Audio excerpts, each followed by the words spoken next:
అనే పాస్టర్ గారితో మాట్లాడాలి అని కుదిరాట్లా. ఎవరితో మాట్లాడించాడు? గాడికి నోరిచ్చి నువ్వు మాట్లాడి మీ యజమానుతాడు. గాడిది మాట్లాడతాను.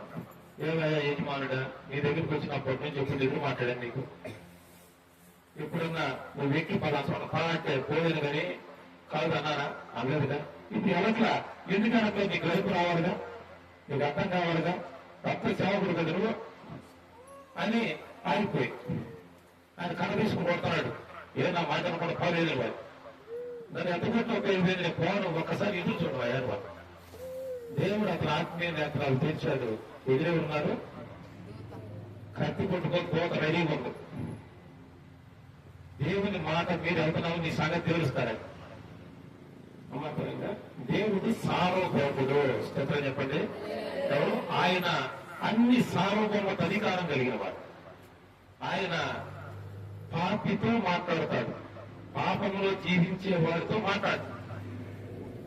పాపిని ప్రేమించాడు, పాపాన్ని ద్వేషిస్తాడు. దేవుడు పాపాన్ని ద్వేషిస్తాడు. పాపిని ప్రేమించి పాపం అనేటువంటి దోషాన్ని తనలో నుంచి తొలగించడానికి దేవుడి లోకానికి వచ్చాడు. స్తోత్రం చెప్పండి. దేవుని సేవకుడు విలువైన మాటలు, శ్రేష్టమైన మాటలు, ఆ దేవుడిని మనం కలుసుకొని ఆయన ఆనందించేటువంటి ఏర్పాట్లు నడిపించే మాటలు ఆ దేవుడు మొత్తం మాట్లాడాడు. స్తోత్రం చెప్పండి. ఈ 2వ సెషన్ లో తిరిగి మళ్ళీ మనం మన ఆత్మీయ పాఠాన్ని నేర్చుకున్నాం. ఇది చాలా కష్టమైన సెషన్. ఎందుకంటే 12 గంటల దగ్గరికి వస్తే మన బాడీలో అయితే ఒక మానవ దేహము ఎంత బాగా బలాచుడైనా బలాచురాలైనా గంట కూర్చొని వినలేవు.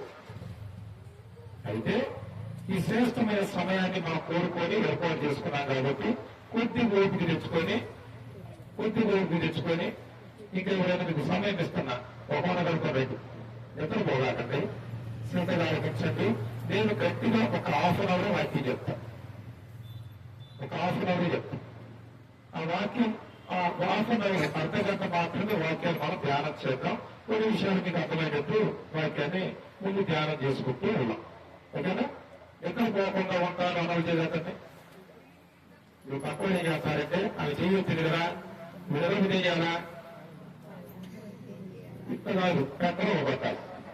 అదే ఎందుకంటే నిద్ర అనేది ఒకరికి వస్తే ఏమైతే చెప్పండి అందరూ ఎదురుపోతారు. రాత్రి భాష చెప్పారుగా, అందరూ వెళ్ళిపోయారు. తమ కోసం అవుతుంది. ఎందుకంటే నువ్వు త్వరగా ఆపి ఇస్తే నా సార్ తీసుకుపోతాను.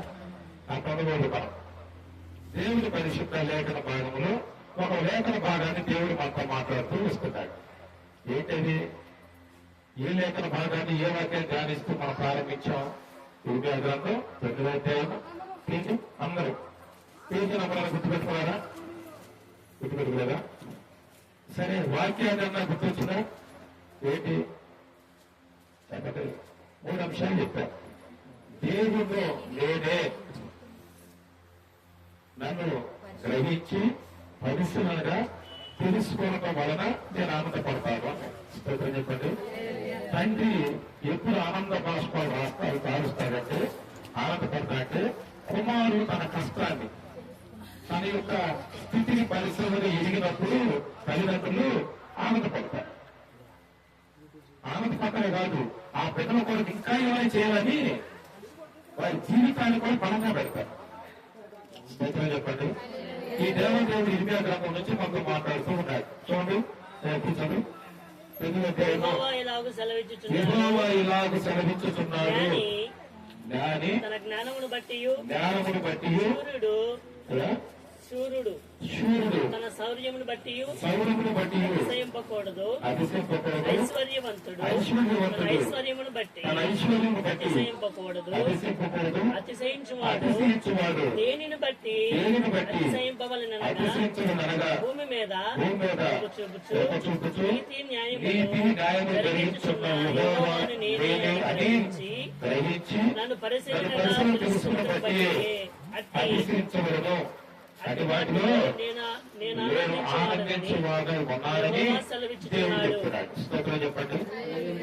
దేవునికి ఎప్పుడు ఆనందం అంటే దేవుడు నేనే అని గ్రహించి పరిశీలనగా తెలుసుకోవడాన్ని బట్టి నేను ఆనందిస్తాను. దాన్ని బట్టి అయ్యా దేవుడు ఎవరో నాకు తెలుసు, నేను గ్రహించుకున్నాను, అర్థం చేసుకున్నాను, ఆయన పరిశీలనగా తెలుసుకున్నాను, ఇంకా పరిశీలనగా తెలుసుకుంటున్నాను అని మనం గర్వంగా అతిశయించాలి. మనం అతిశయించాలా? అతిశయించాలి. మన ధ్యానం ఏంటంటే దేవుడు ఎప్పుడు మనం గ్రహించుకుని పరిశీలనగా తెలుసుకుంటాం, ఎప్పుడు దేవుడు ఆనందిస్తాడంటే రాత్రి చెప్పాను, ఒక 6 విషయాలు చెప్తానని చెప్పాను. ఇప్పుడే చెప్పలేదు, 6 విషయాలు చెప్తానని చెప్పాను. దేవుని గ్రహించుకొని పరిశీలించుకొని చూడండి, దేవుని అర్థం చేసుకొని దేవుని గురించి అతి శ్రేష్టమైన జ్ఞానాన్ని పొందుకునే 6 శ్రేష్టమైన అంశాలు చాలా ఉన్నాయి. కానీ 6 శ్రేష్టమైన అంశాలు మనం నేర్చుకోవాలి. సంఘము 6 శ్రేష్టమైన అంశాలు నేర్చుకోవాలి. దేవుని పరిశుద్ధ లేఖనాల ముందుకు వెళ్లే ముందు చిన్న ప్రార్థన చేద్దాం. అందరూ తలవంచండి. ఈ లేఖన భాగాల ద్వారా ప్రభువా మాతో మాట్లాడండి. ముందు ప్రకటించిన లేఖన భాగాల ద్వారా మాతో మాట్లాడి బలపరిచే స్తోత్రాలు నాయన, బలపరిచే స్తోత్రాలు నాయన. తిరిగి ప్రభువా ఇప్పుడు కూడా నాయన బలపరచండి, ప్రార్థన ఆలకించండి, లేఖన భాగాల ద్వారా మాట్లాడండి అని ప్రతి ఒక్కరు ప్రార్థన చేద్దాం. పరిశుద్ధుడైన తండ్రి వందనాలు స్తోత్రాలు నాయన. ఘనమైన కృప కలిగి దేవుడా స్తుతిస్తున్నాం. మీ పరిశుద్ధమైన పాదాలకు వందనాలు, నీతి గల పాదాలకు స్తోత్రాలు, మహిమ కలిగిన పాదాలకు వందనాలు ప్రభా. 2వ దినం మొదటి సెషన్ లో మాతో మాట్లాడారు, స్తోత్రాలు. 2వ సెషన్ లో నాయన మాతో మాట్లాడబోతున్నారు, మిమ్మల్ని స్తుతిస్తున్నాం ప్రభా. ప్రత్యేకంగా యెహోవా మీరని, దేవుడు మీరని, కృప చూపేటువంటి యేసయ్య మీరని గ్రహించుకొని పరిశీలించుకున్న దాన్ని గట్టిగా పట్టుకొని ముందుకు సాగే అనుభవంలోనికి నాయన మమ్మల్ని నడిపించండి. తద్వారా మీరు ఆనందపడతారన్నారు తండ్రి. మిమ్మల్ని ఆనందపరచడమే భూమి మీద మీ బిడ్డలుగా, మీ కుమార్తెలుగా నాయన మా విధి కనుక అయా మమ్మల్ని బలపరిచి నడిపించమని ఈ మధ్యాహ్న వేళ నాయన పరిశుద్ధ లేఖన పాదాలు ధ్యానిస్తూ ఉంటుండగా తండ్రి, పరిశుద్ధ లేఖన పాదాల నుంచి అతి శ్రేష్టమైన జ్ఞానాన్ని మా హృదయంలో నింపుకున్న జ్ఞానాన్ని నాయన గట్టిగా పట్టుకుని ముందుకు సాగడానికి సహాయం దయచేయమని వాళ్ళందరూ మీకు అప్పగించుకుంటూ పునరక్షకుడు వేసే శ్రేష్టం ప్రార్థిస్తున్నా తండ్రి, ఆమేన్. ప్రభునందున పిల్లారా, మన ధ్యాన భాగంలో దేవుడు ఆనందించే సంతోషించే సందర్భం ఏంటంటే, పరలోకం ఆనందించే సందర్భం ఏంటంటే దేవుణ్ణి అర్థం చేసుకోవాలా, గ్రహించాలా, పరిశీలించాలా, ధ్యానించాలా, పరిశీలనగా ఆయన్ని తెలుసుకుంటూ మన జీవిత పర్యాంతం ముందుకు సాగా.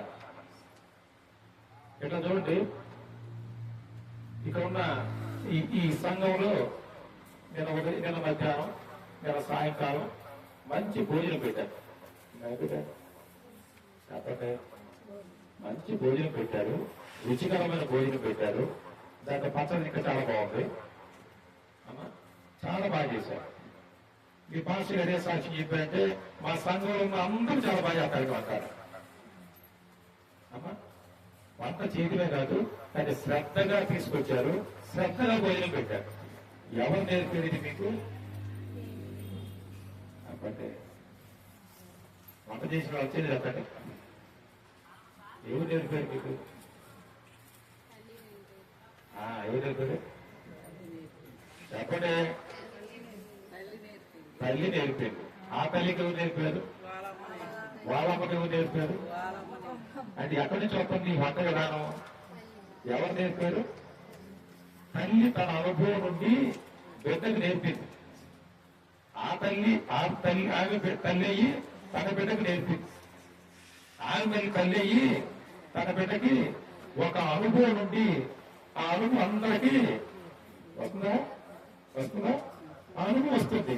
అనుభవం ద్వారా నేర్చుకొని, మాత్రమే చెప్పింది, అనుభవం ద్వారా నేర్చుకొని మంచిగా వంట చేసి ఆ అనుభవాన్ని తనతో పాటు ఆపేసుకోరా. మళ్ళీ ఏం చేసినావే? తన కుమార్తె ద్వారా ఇంకా ముందు నడుపుతుంది. అంతేనా? క్యారీ ఫార్వర్డ్ అంటారు ఇంగ్లీష్లో. తను పొందుకుందాన్ని ఇంకోళ్ళు నడుపుతాడు. అట్లా ప్రారంభంలో తల్లి నుండి మీ వరకు, మీ నుండి మీ పిల్లల వరకు ఈ మంచి అనుభవం కలిగినటువంటి విధానం సాగుతుంది. అంటే ఏంటి? దేవుని యొక్క జ్ఞానాన్ని, గ్రహింపుని, దేవుని యొక్క నామం యొక్క గ్రహింపు, దైవ కార్యాన్ని, ఆత్మ కార్యాన్ని అనుభవంతో నేర్చుకోవాలి. స్తోత్రం చెప్పండి. అనుభవం 2025 సంవత్సరాల క్రితం, అంటే 2025 సంవత్సరాల క్రితం భూమి మీద ఆ దేవుడు ఒక సంఘాన్ని ఏర్పాటు చేశాడు. మనలాంటి సంఘమే. వారు దేవుని దగ్గర నేర్చుకున్నారు. దేవుని దగ్గర ఉన్నటువంటి 12 మంది యేసయ్య, ఆ అద్వితీయ సత్యదేవుడు ఈ లోకంలో మానవతారమునికి వచ్చి పరలోక రాజ్యము, తండ్రి గురించినటువంటి విషయాలు చెప్పి 12 మంది శిష్యులకి నేర్పించాడు. వారు నేర్చుకున్నది అందుకు ఆగిందా? ఆనాటి సంఘానికి నేర్పారు. ఆ సంఘం అంతకు ఆగిందా? ఆ తర్వాత వచ్చేవారికి నేర్పారు. అట్లా ఎక్కడ నేర్పారు? మన దాకా నేర్పారు. స్తోత్రం చెప్పండి. 2025 సంవత్సరాల నుండి దేవుడు చెప్పిన మాటలు, దేవుడు నేర్పించిన అనుభవాలు, దేవుడు చెప్పిన జ్ఞానము మన దాకేమైంది వచ్చింది. స్తోత్రం చెప్పండి. మీరు నేర్చుకున్న జ్ఞానము ఎవరు నేర్పారా? బిడ్డలు నేర్పాలని చేయాలా? చెప్పండి. బిడ్డలకి మీరు చేసి మంచి మాట నేర్పాలని ఏం చేయాలా? నువ్వు నేర్చుకోవడం ఉండాలా, అనుభవం ఉండాలా, అది ఎట్లా చేయాలి, ఎందుకు చేయాలి, ఎప్పుడేం చేయాలి అని బిడ్డలకి వెలుగులు నేర్పాలా. దానిలో నీకు పట్టుంటే నేర్పుతావు. అత్తో అమ్మో పెద్ద ఉందనుకో, పడుకొని ఉంటది, అదే ఎగురుతుంది, మారుతుంది, చూడండి. ఎందుకంటే అనుభవాలు పడుతుంది చెప్తారు. నాకు శబ్దాలు కూడా చెప్తారు. అవునమ్మా, అంత అనుభవం స్త్రీలు ఉన్నారు. మీకు ఎందుకు జ్ఞాపకం చేస్తున్నానంటే, దేవుని పరిశీలనగా తెలుసుకోవటంలో అనుభవం చాలా ఇంపార్టెంట్. స్తోత్రం చెప్పండి. ఇప్పుడున్నటువంటి జనరేషన్ పెద్దవాళ్ళ అనుభవాలు వినరు. పెద్దవాళ్ళ యొక్క అనుభవాలని, పెద్దవాళ్ళ యొక్క మంచి మాటల్ని వినేటువంటి తరం ఉందా? నువ్వు చెప్పేది ఏందమ్మా? గుగులమ్మ, గుగు తల్లి ఉంది. ఓ తల్లి, ఏ తల్లి? అసలు తల్లి కాదు. ఏ తల్లి ఉంది? గుగు తల్లి ఉంది. ఆ గుగు తల్లిని కొట్టగానే ప్రపంచంలో ఉన్న ఏ వంటకం ఎక్కడ ఉంటుందో, కుక్క ఎట్ట వండాలు, నక్క ఎట్ట వండాలు, పిలువులు ఎట్ట వండాలి, ఎందుకంటే 5 దేశాలు ఉంటాయి. ఎట్ట ఉండాలో అన్ని గుగులు తల్లి చదువుతారా? అలా చదువుకొని ఆ గుగులు తల్లి చూసి వంటలు వచ్చే బ్యాచ్ ఇది. దానిలో సత్తు లేదు, సమస్య వస్తే పరిష్కారం చేసే విధానం లేదు.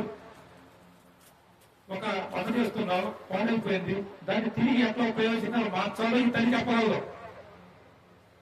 ఊరితో చెప్పిరా, ఎలికి చచ్చిపోయింది, వండేవు, ఏంటంటే ఇంకో ఏమి అంటారు. ఊరికే మీరు అర్థం చెప్తున్నా. వాకి మీకు అర్థం కావాలంటే మొట్టమొదటి ఉండాలా, అనుభవం ఉండాలి. స్తోత్రం చెప్పండి. పౌలు అంటున్నాడు, నేను దేవుని దగ్గర నేర్చుకున్నాను, మీరు నా దగ్గర నేర్చుకోండి. నేర్చుకొని రుచి చూసి గట్టిగా పట్టుకొని ఇంకోటి నేర్పండి అన్నాడు. నేను ఏ సైడ్ మాదిరిగా పెట్టుకొని ముందుకు నడుస్తున్నాను, మీరు నన్ను మాదిరిగా పెట్టుకోండి. ఈ ప్రాంత ప్రజలు మిమ్మల్ని మాదిరిగా పెట్టుకుంటారు. స్తోత్రం చెప్పండి. అలా ధ్యానం ఏంటంటే, యేసయ్యని, దేవుణ్ణి, దైవ జ్ఞానాన్ని, కృపని, రక్షణని, యేసయ్యని ఎటువంటి అడుగుతుంది అనుభవంతో అర్థం చేసుకోవాలి. ఆదివారం మనం ఎందుకు పుడుతున్నాం? ఆదివారం ప్రతిసారి దేవుని పరిశుద్ధ లేఖన భాగాలు సేవకుడితో ఎందుకు పెట్టినాం? పెద్దోడు సాయం చదువుతాడు. తినగా తినగా వేప ఏముంటుందో చేతి ఉంటుంది. వేపగా ఎక్కడ మామూలుగా చేదు. తినక తినక ఏమైంది? ఎందుకైతే వేప యొక్క దాని యొక్క స్వభావం మారుతుందా, మన ఊరి స్వభావం మారుతుందా? అదే చెప్పండి. ఇంటి మాట్లాడుతున్నారు. ఇది వాళ్ళు తెలుసు కదా, మీకు తెలియదుగా. మన స్వభావము దానిలోకి మారుతుంది. దాని స్వభావం మారుతా, దాని స్వభావం అంతే, కాయ దాని జీవం లేదు. మన జీవం ఉంది కదా, మన యొక్క దేహము దాన్ని అట్లా మార్చుకొని తినక తినగా స్వీట్ గా దాన్ని మార్చుకొని తింటాం. అర్థమైందా? మార్చుకొని తింటాం అంటే అర్థం ఏంటి? మన దేహాన్ని దేవుడి వాక్యము తినే విధంగా, భుజించే విధంగా, పరిశీలించుకునే విధంగా, అర్థం చేసుకునే విధంగా మన మనస్సు, తలంపులు, ఆలోచన, జీవితాన్ని మార్చుకోవాలి. అనుభవాన్ని పొందాలి. చూడండి, రెండు విషయాలు. ఒకటి, తల్లి ద్వారా ఆ తల్లి ద్వారా అనుభవాన్ని పొందుతాం. రెండోది ఏంటంటే ఈ అనుభవం ఎక్కడైనా మిస్ అయిద్దామని. ఎందుకంటే మధ్యలో ఒక తల్లి ఆమెకు పిల్లలకు నేర్పకుండా వెళ్ళిపోయింది అనుకోండి, అందుకు ఆగిపోతుందా. అందుకని కొంతమంది ఏం చేశారంటే తన అనుభవాన్ని పుస్తకాలుగా రాశారు. ఎట్లా రాశారు? ఆ పుస్తకం చదివి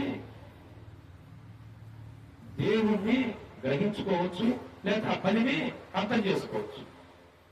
మొట్టమొదటిగా దేవుని ఎరిగి పరిశీలనగా తెలుసుకొని గ్రహించుకొని అర్థం చేసుకొని ఆ విధంగా దైవ సంబంధమైన స్వభావంలో మారడానికి పరిశుద్ధమైనటువంటి సూత్రం ఏంటంటే దేవుని వాక్యాన్ని చదవాలి.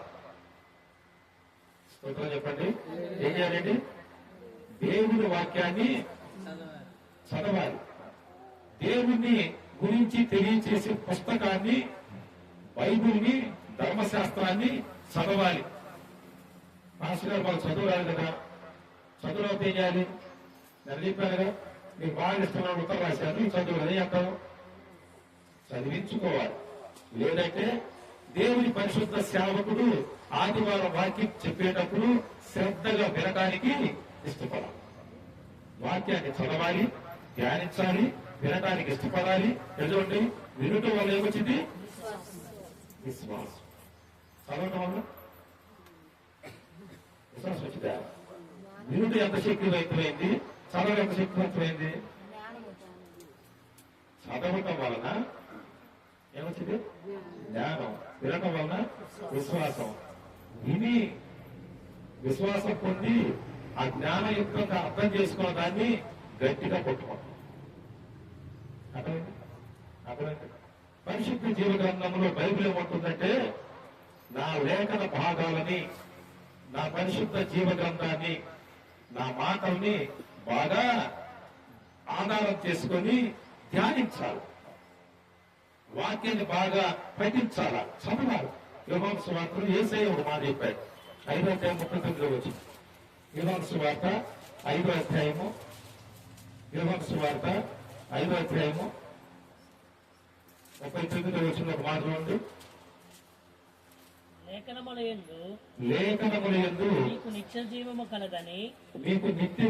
కలదని తలంచుచు వాటిని పరిశోధించుచున్నారు. అదే నన్ను గూర్చి సాక్ష్యమిచ్చుచున్నది. చెప్పండి. లేఖనములందు, లేఖనములలో, లేఖనం అంటే ఏంటి?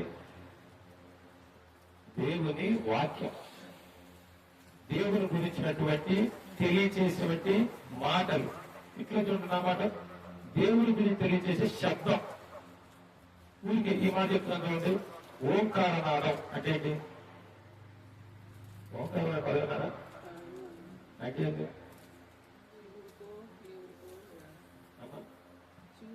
ఓంకారం అనేది ఒక మతానికో ఒక దేవుడికి సంబంధం లేదు. వాళ్ళు ఎక్కువ వాడతారు కాబట్టి వాళ్ళు అనుకున్నారు మీరు. ఓంకారం అంటే ఏంటి? ఆది శబ్దం. ఆదిలో ఏముంది? దేవుడు ఏ ఆకారంలో ఉంటాడు?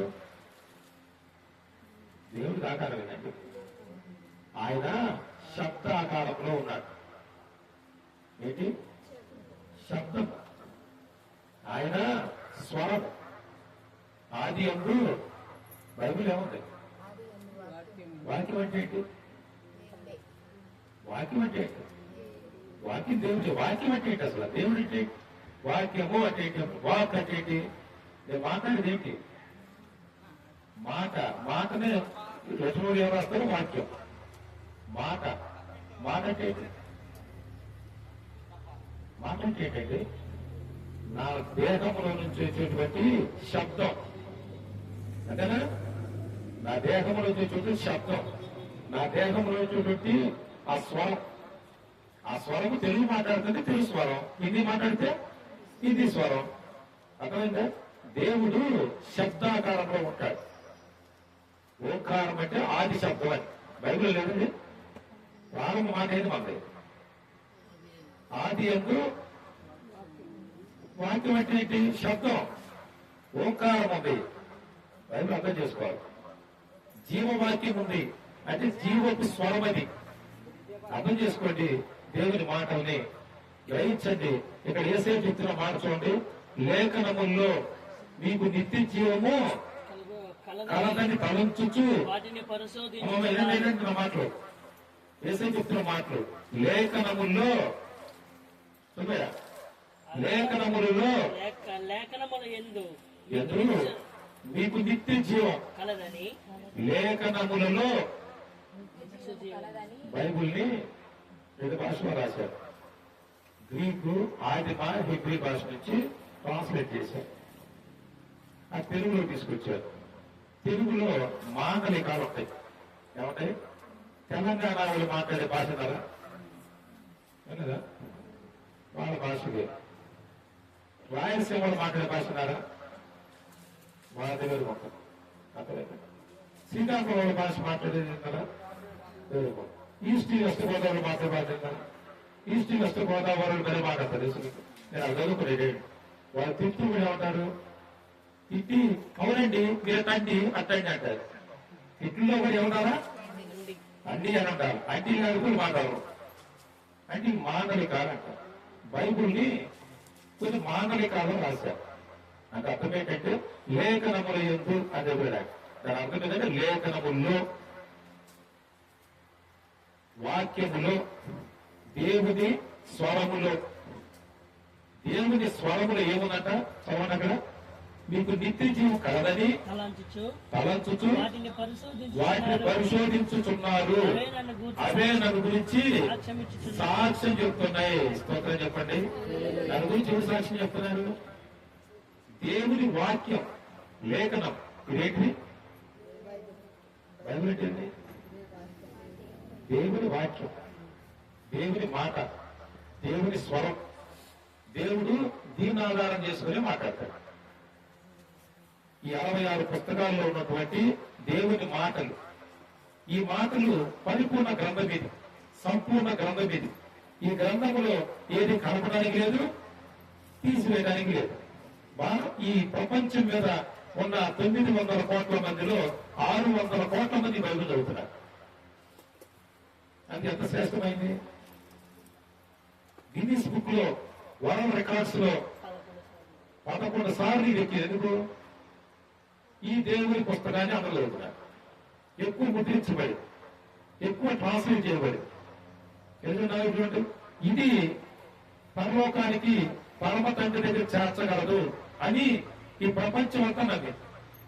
ఏ గ్రంథానికి, ఏ పుస్తకానికి ఇంత ఆధిక్యత లేదు, ఇంత శ్రేష్టత లేదు. ఎందుకంటే ఈ మాటల్లో ఏమంటే దేవుని స్వరం ఉంది, ముక్తి రాజ్యానికి వెళ్లే మార్గం ఉంది, పరమ తండ్రిని చేరుకునే మార్గం ఉంది, సత్యం ఏంటో తెలిసే మార్గం ఉంది.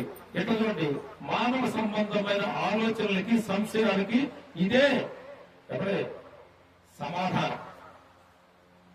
ఇదే సమాధానం. ఆచార్య ఆర్ఆర్కే 3 తెలంగాణ అంటాడు.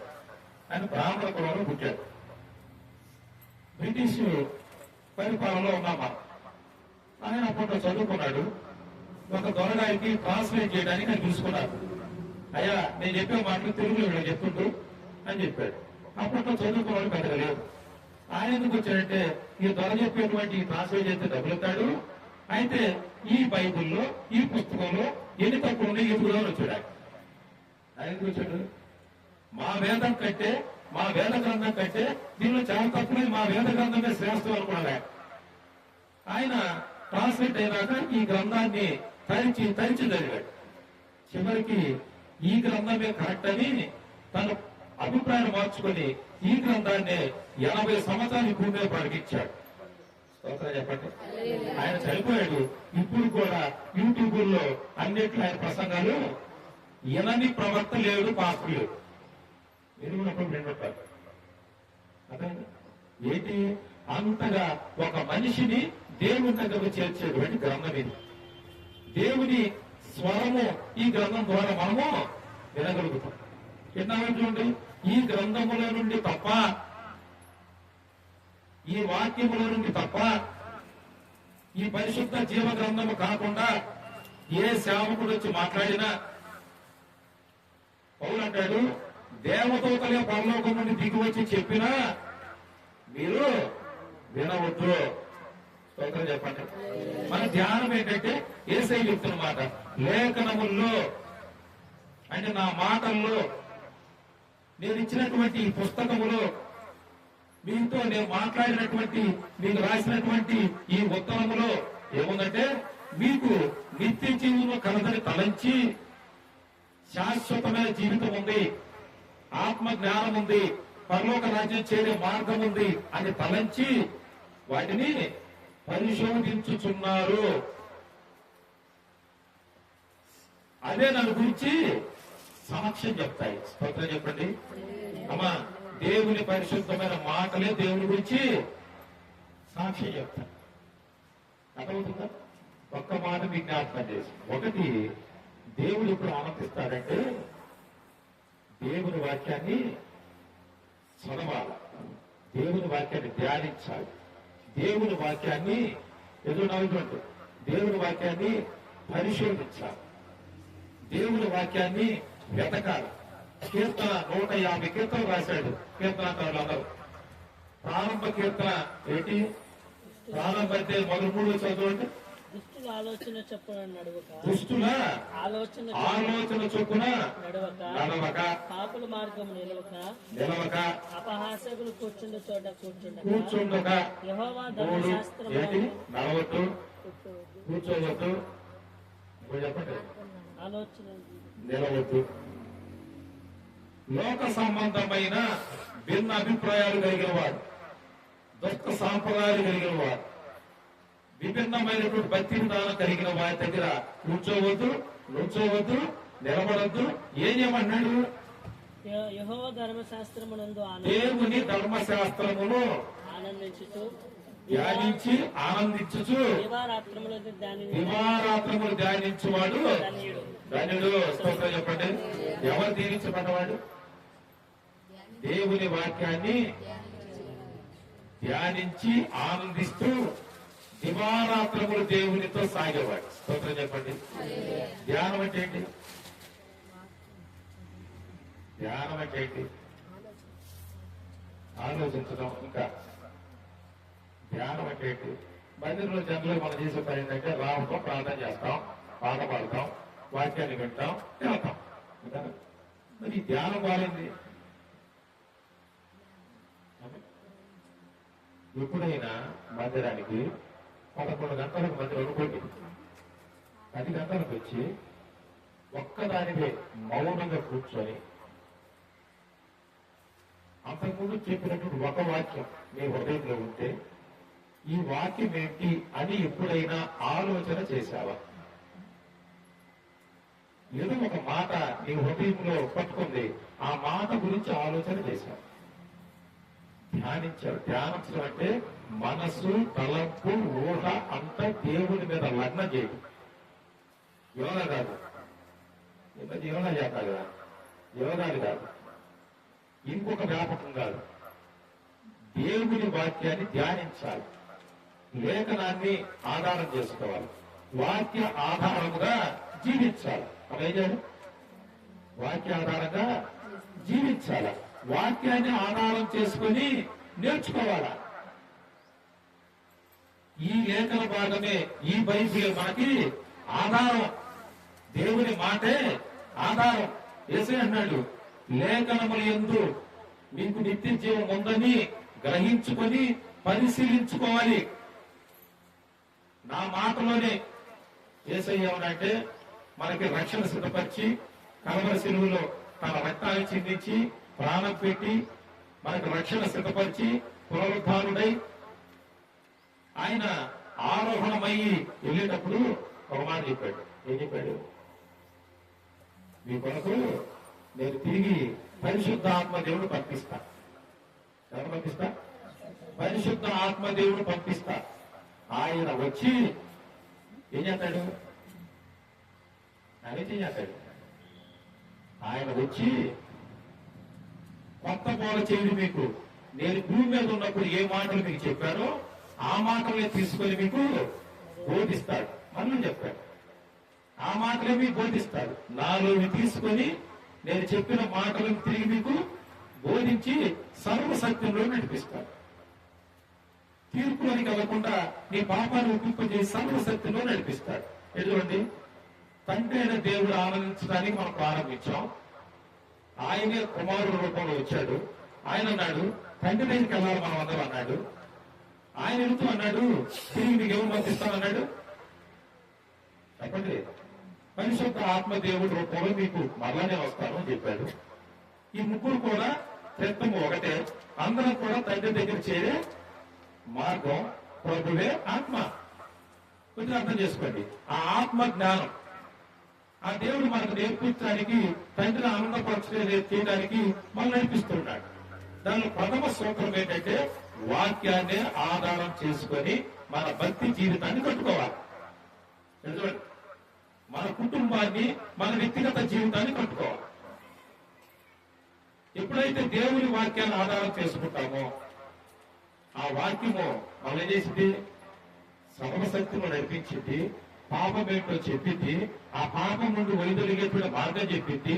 యేసయ్యని హత్తుకుని ఉండే మార్గం చెప్పింది. యేసయ్య అన్నాడు అదే దాని గురించి సాక్ష్యం చెప్తుంది. నేను మాట్లాడిన మాట దాని గురించి మీ ప్రాంతంలో ప్రజలు ఉన్నారు. ఫలానా మాట తీరును బట్టి ఆమె సాక్ష్యం ఎందుకు చెప్పగలం అంతేనా? ఆ వీధిని అడగకటయ్యా ఫలానా ఉంటుంది ఆ నోరు అని ప్రధానమంత్రి ఆ సాక్ష్యం ఏంటి? యేసయ్య అంటాడు నేను మాట్లాడిన మాటలే నా గురించి మీ సాక్ష్యం చెప్తుంది అన్నాడు. స్తోత్రం చెప్పండి. ఫస్ట్ పౌలు అంటాడు ఇంత మాత్రమే కాదు ఆ దేవుడు చేసినటువంటి ఆ మాట ద్వారా చేసినటువంటి సృష్టి కూడా సాక్ష్యం చెప్పింది అన్నాడు. స్తోత్రం చెప్పండి. దేవుని మాట చొప్పున ఆయన పలకగా ఈ సర్వము కలిగింది. రోమపత్రిక మొదటి ఒక మాట చూడండి. రోమపత్రిక మొదటి అధ్యాయము 10వ వచనం చూడండి. నీతిమంతుడు విశ్వాసం మూలముగా జీవించిన 22 వారి అవివేక హృదయము ఆయన అదృశ్య లక్షణములు అనగా ఆయన నిత్య శక్తియు దేవత్వమును జగతి ఉత్పత్తి మొదలుకొని సృష్టించే వస్తువు ఆది వలన తేటపరచుని వారు నిరుక్తులై ఉన్నారు.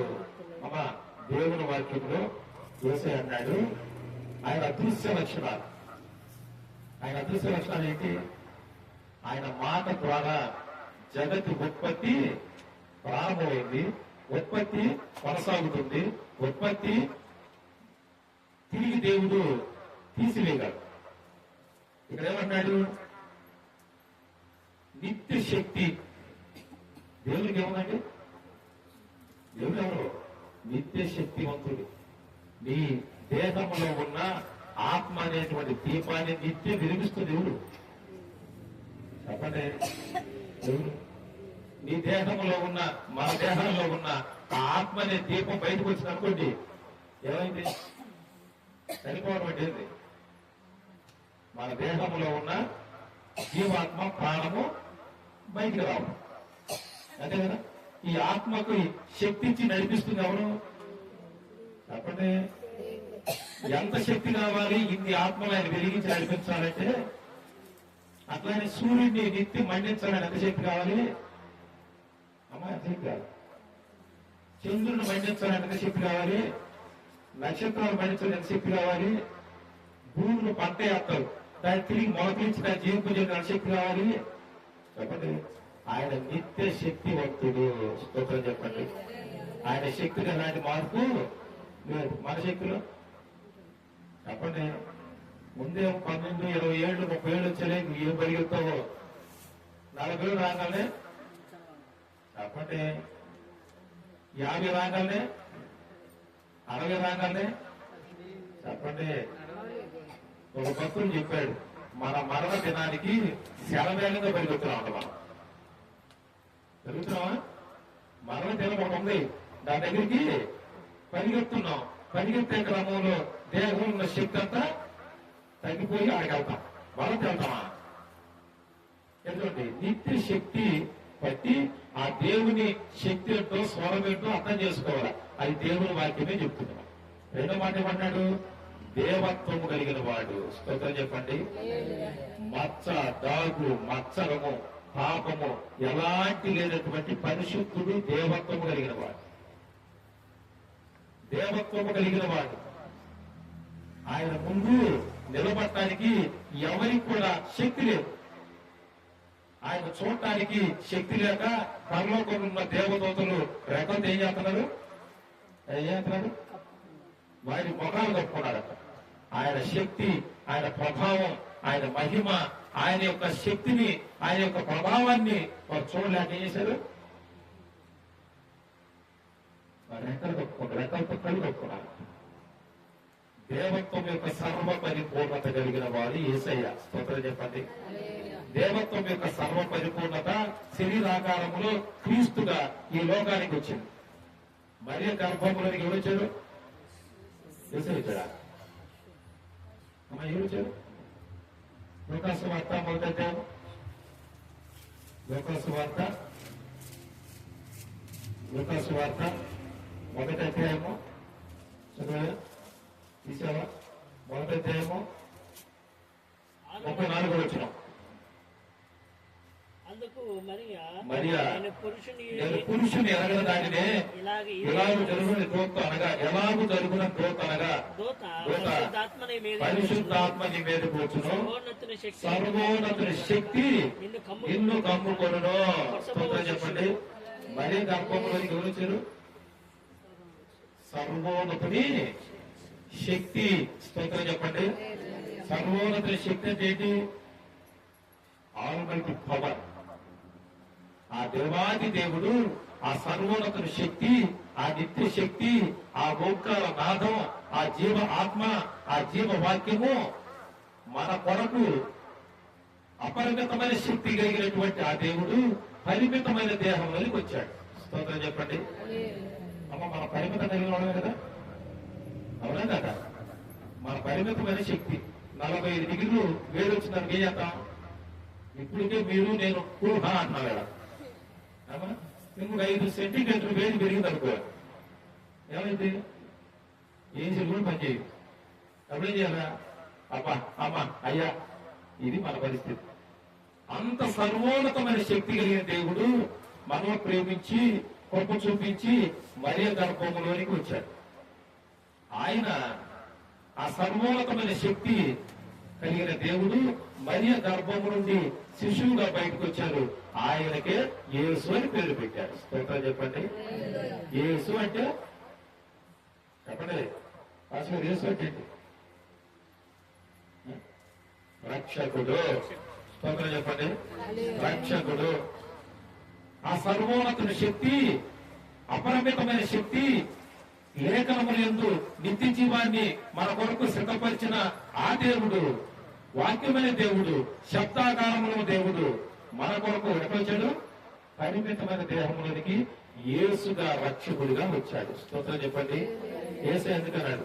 తండ్రిని చూసినా ఒకటి. మరి అంది, అయ్యా ఇదంతా జరిగింది, నేనే కట్టుకుంటాను, ఏంటిదే?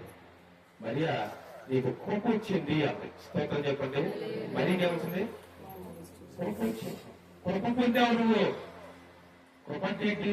నీకు ఆధిక్యత లేదు, అర్హత లేదు, అయినా నీకు అర్హత వచ్చింది. దేవుడిని దీవించాడు, నీకు అపవాసాన్ని వాడుకోబోతున్నాడు. స్తోత్రం చెప్పండి.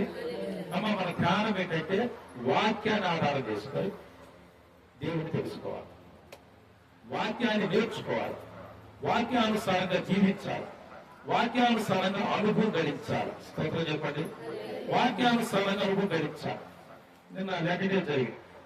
40 దినాలు వేరే చర్చికి వెళ్ళే ఒక సహోదరి మా చర్చికి వచ్చింది. 40 దినాలు వాక్యం శ్రద్ధగా వింటే ఏ రోజు వాక్యం ఆ రోజు వెళ్ళి వాళ్ళ ఇంట్లో వాళ్ళిద్దరు కొడుకుని కూర్చొని చెప్పారు. ఆమె ఏం పనిచేస్తే అంటే ఒంగోలు మున్సిపాలిటీలో స్వీపర్గా పనిచేసింది. వాళ్ళిద్దరు కొడుకులు బీటెక్ చదివారు. ఇప్పుడు వాళ్ళిద్దరు వాక్యంలో ఉన్నారు. కాకపోతే వాళ్ళిద్దరు శ్రద్ధగా ఉన్నారు. నిన్నదాకా ఏం మాట్లాడదు తెలియదేంటి. ఇప్పుడేంటి? పునరుద్ధానం అంటుంది, శరీరం అంటుంది, యేసు అంటుంది, లేకపోతే నిత్య శక్తి అంటుంది, దేవుడు అంటే ఇది అంటుంది. ఏందని కూర్చున్నట్టు వాడు. 10 రోజుల తర్వాత అది నేను చెప్తే మీకు కొద్దిగా అర్థం కావట్లేదు కానీ ఆ పాస్టర్ బాగా చెప్తాను రండి పదవ దినాన వాళ్ళిద్దరు వచ్చి పదవి కూర్చున్నాం. స్తోత్రం చెప్పండి. అమ్మాయి చూడండి, దేవుని వాక్య ఆధారంగా దేవుణ్ణి మన పరిశీలనగా తెలుసుకోవాలి, గ్రహించుకోవాలి. చూడండి, అనుభవం పొందాలి. దేవుని గురించిన అనుభవ జ్ఞానాన్ని మనము పొందాల. పౌలేమన్నాడు, యేసుక్రీస్తు గురించి అతి శ్రేష్టమైన జ్ఞానం నిమిత్తం సమస్తాన్ని నష్టంగా ఎంచుకున్నాను. కిందకి ఒక మాట అంటాడు, ఏ విధంగానైనా పునరుద్ధాన అనుభవం కావాలని, మృతుల్లో నుండి పునరుద్ధానం అవ్వాలని సమస్తాన్ని పెంటగా ఎంచుకున్నాం.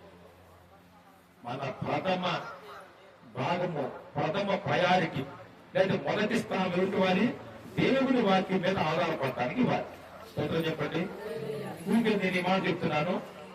ఈ లోకంలో అనేక రకాలైనటువంటి వాక్య బోధలు వచ్చినాయి, మీడియా వచ్చింది కదా, యూట్యూబ్, ఫేస్బుక్ అన్ని వచ్చినాయి, ఫోటోలు పెడుతున్నారు, అన్ని పెడుతున్నారు. ఏది దేవుని గురించి చెప్పే వాక్యమో ఆ వాక్యం వినటం వల్ల దేవుని యొక్క జ్ఞానాన్ని, దేవుని నేను తెలుసుకోగలిగాను, అదే సత్య వాక్యమో. స్తోత్రం చెప్పండి. ఆ వాక్యం కాకుండా ఆ వాక్యాన్ని ఒక ముక్క చెప్పి లోకానుసారమైన విషయాలు చెప్పి లోకానుసారంగా దేవుని యొక్క సైనికి వస్తే నీ జ్వరం తగ్గిద్ది, అప్పులు పోతాయి, గర్భవతి అవుతావు అన్నారా, దయ్యం పోతాయి, ఈ లోకానుసారమైన విషయాలన్నీ పోతాయి. కాబట్టి మందిరానికి రండి అంటే అది అబద్ధం పోదా. నువ్వు దేవుడిని తెలుసుకో, దేవుని జ్ఞానాన్ని పొందుకో. దేవుడు నీ మీద జాలి చూపించి, కనికరం చూపించి నీకున్న బలహీనతలు వదిలిపెడతాడు. విన్నారన్నమాట. దయ్యం పట్టింది, దేవుని వాక్యాన్ని చదువు. నీకంటే దయ్యం బాగా చదివింది, నువ్వు అర్థం చేసుకున్నావు వరకు దేవుని వాక్యాన్ని. దయ్యం ఏం చేసింది, ఈమె దేవుని మాట వింటుంది, దేవుని వాక్యాన్ని ధ్యానిస్తుంది, ఇక నాకు ఇక్కడ చోటు తప్పని, ఇక్కడ చోటు ఏసై చెప్పాడుగా, ఒక ఇల్లు ఉంది, అయితే ఒక దయ్యం ఉంది. దేవుని వాక్యం వెళ్ళింది, సేవకుడు వెళ్ళాడు, ఏసై వెళ్ళాడు, ఆ దయ్యాన్ని వెళ్ళిపోయింది అన్నాడు. వెళ్ళిపోయింది, శుభ్రంగా ఆ రూమ్ అంతా క్లీన్ చేశాడు. ఆ క్లీన్ చేసినటువంటి ఆ రూమ్ లో ఎవరుండారా, దేవుడుండాలా, దేవుని పెట్టుకుంటారా? దేవుని బిడ్డలు లేరు, దేవుని వాక్యం లేదు, బైబుల్ లేదు, ఖాళీగా ఉంది. పోయిందని ఏం చేసింది, మరి వచ్చిందా, ఒకటే వచ్చిందా? అదే నేను అంతమంది చేసినటువంటి ఇల్లు నేనున్నప్పుడు కప్పుకుంది, ఇప్పుడు శుభ్రం చేసింది, నేనే కాదు ఇంకొక ఏడు కూడా ఉండొచ్చు, మీరు కూడా రండి అని ఇప్పుడు ఎన్ని దయాలు ఎదిగాడా. అప్పుడు దాంతో పాటు 7 దయాలు వచ్చింది. అదే దేవుని వాక్యం ఉంటే, అదే నీ పరిశుద్ధమైనటువంటి దేవుని పరిశీలించి నీ జ్ఞానం ఉంటే, దేవుని వాక్యము ప్రార్థన నేర్పింది, దేవుని వాక్యము పరిశుద్ధంగా జీవించటం నేర్పించింది, దేవుని వాక్యం కుటుంబాన్ని కట్టుకోవడం నేర్పించింది, దేవుని వాక్యం దేవుని గురించి చెప్పింది, దేవుని వాక్యం దీవించింది, ఆశీర్వదించింది. ఈ లోకంలోనే కాదు పరలోకానికి కూడా మనల్ని నడిపించింది. చూడండి, పరలోకంలో నడిపించడం కాదు, పరలోకంలో బహుమానాలు కూడా ఇప్పించింది. చెప్పండి, పరలోకంలో బహుమానాలు కావాలంటా వద్దాం కావాలా, కావాలి, నడిపించి. ఇప్పుడు మనం ఏం చేయాలా, దేవుని పరిస్థితులను గ్రహించి తెలుసుకోవాలంటే మొట్టమొదటి పని చేసిందేంటి, దేవుని వాక్యం మీద ఆధారపడాలి, దేవుని వాక్యాన్ని నేర్చుకోవాలి, దేవుని వాక్యాన్ని వినాలి, ఆ అనుభవాన్ని పొందుకోవాలి, దేవునితో కలిసి జీవించాలి, నడవాలి. ఎందుకంటే దేవుని మందిరానికి రావడం అంటే ఏంటి, దేవునితో కలిసి ఆ సన్నిధి సహవాసం పంచుకోవాలి. దేవునితో సహవాసం పంచుకుంటూ అంటే దేవుని వాక్యాన్ని హృదయంలో నెమరు వేసుకోవాలి. స్తోత్రం చెప్పండి. నెమరు వేసుకోవడం ఏంటి, దూరం ఏం చేసింది, దూరం ఏం చేసింది, టక టక టక టక ముందు గడిపేసింది, నువ్వు ఇంటికి తీసుకొచ్చి కట్టేస్తావు. అప్పుడు ఏం చేసింది, తిన్నదంతా అప్పుడు నెమరేసింది. నెమరేసి తిన్న దాంట్లో నుండి శక్తిని పొందుకుని ఊరుకు బయట పెట్టేసింది. మంచిది తాగితే హ్యాపీగా తప్ప. ఆ నెమరు వేసేటప్పుడు ఆ గడ్డి యొక్క టేస్ట్, రుచి ఇంట్లో మనం ఏం చేయాలి, దేవుని వాక్యం ఎక్కిపోగలని బైబిల్ ఆడేసి ఎదురుకోకూడదు. ఏం చేయాలి, నెమరు వేయాలి. పాస్టర్ గారు చెప్పిన వాక్యం ఏంటి ఈరోజు, అది తీసి చదవాలి. ఆ చెప్పిన వాక్యాన్ని ఆలోచన చేయాలి. చెప్పినటువంటి ఆత్మ సంబంధమైన అంశాన్ని పరిశీలనగా గ్రహించుకోవాలి. ఎదురుటువంటి ఆ గ్రహించుకున్న వాక్యాన్ని నీ ఇంటిలో సంభాషించాలి. స్తోత్రం చెప్పండి. యేసయ్య మన మధ్యలో ఉంటాడు. నువ్వు ఇంకోటి ఈ మాట మాట్లాడుతున్నప్పుడు ఆయన వింటాడట. ఇతను సంభాషించుకుంటే ఆయన మాటలు ఏతాడు, వింటాడట. దేవుని వాక్యం మీద ఆధారపడాలి. బైబిల్ గ్రంథాన్ని ఆధారం చేసుకోవాలి. వాక్యం భాగాన్ని నేర్చుకోవాలి, ధ్యానించాలి. మన జీవిత పర్యాంతము దేవుని వాక్యాన్ని హత్తుకొని ఉండాలి. స్తోత్రం చెప్పండి. దాని వలన దేవుడు ఆనందిస్తాడు. స్తోత్రం చెప్పండి. నాకు పరిశీలనగా తెలుసుకుంటున్నా బిడ్డ, నా మాటలు వింటుంది, నా మాటలు అనుభవం తెచ్చుకుంది, నా మాటలు నా హృదయంలో నేర్చుకుంది అని ఆనందిస్తాడు. స్తోత్రం చెప్పండి. తండ్రి తన కుమారుడు చూసి ఆనంద భాషలో ఎప్పుడు వాడుతున్నాడు? నా మాటలు నా కొడుకు విన్నాడు, నా మాటలు విన్నాడని నా కొడుకు ఇప్పుడు నాకు అర్థమై నా కొడుకు చెప్తున్నాడు అని తండ్రి ఆనందపడ్డాడు. మా దేవుడు ఆనందపడ్డాడు. చెప్పండి, ఎప్పుడు ఆనందపడ్డాడు? మనం ఆయన మాటలు భూమి మీద విన్నప్పుడు, నేర్చుకున్నప్పుడు, ధ్యానించినప్పుడు ఆయన మాట అనుసారంగా మన జీవితాన్ని భక్తిని పట్టుకున్నాడు. స్తోత్రం చెప్పండి. ఇంకొక మాట చూద్దాం.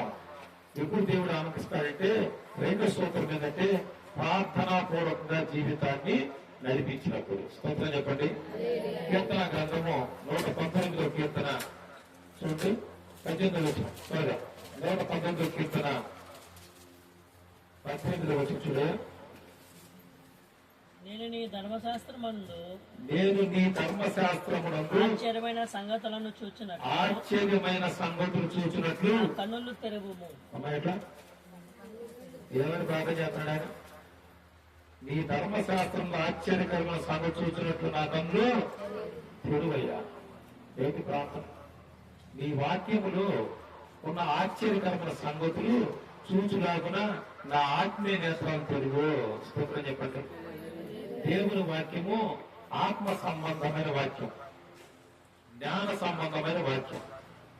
ఇది జ్ఞానులకు అర్థం కాదు, లోకములో ఉన్న గనులకు అర్థం కాదు, లోకములో ఉన్న పెద్ద పెద్ద అధికార పదవుల వారికి అర్థం కాదు.